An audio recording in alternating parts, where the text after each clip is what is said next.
Prince ने अचानक देखा कि ऊपर से एक भारी फूलदान गिर रहा है जो सीधे पिंकी के सिर पर लगने वाला था। बिना देर किए वो दौड़ा और पिंकी को खींचकर अपनी बाहों में ले आया। हड़बड़ी में उसके होंठ गलती से पिंकी के होठों से छू गए।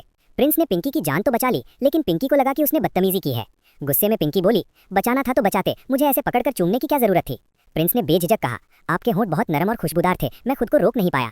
ये सुनकर पिंकी और भड़क गई और उसे मारने के लिए आगे बढ़ी। पिंकी मार्शल आर्ट परिवार से थी और अच्छी फाइटर भी थी, लेकिन काफी देर तक कोशिश करने के बाद भी वो प्रिंस को छू तक नहीं पाई। प्रिंस शांत होकर बोला, मैं औरतों पर हाथ नहीं उठाता।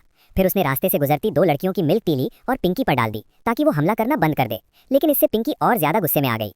तभी पिंकी ने अपनी छाती से एक पुश्तैनी जेड का लॉकेट निकाला और देखने लगी कि वो खराब तो नहीं हुआ।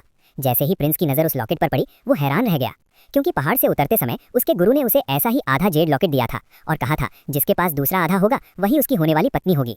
ये समझते ही प्रिंस ने सीधे कह दिया, पत्नी। ये सुनकर पिंकी शर्म और गुस्से से भर गई। उसने तुरंत फोन किया और लोगों को बुलाकर धमकी दी कि वो प्रिंस को छोड़ेगी नहीं।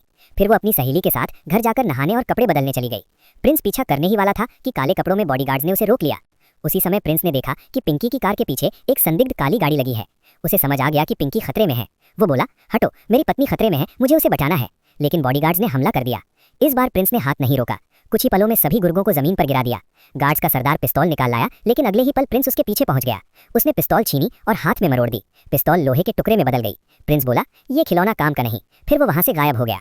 उधर पिंकी घर पहुंच चुकी थी, लेकिन अभी भी गुस्से में थी। उसे नहीं पता था कि असली खतरा अब सामने है।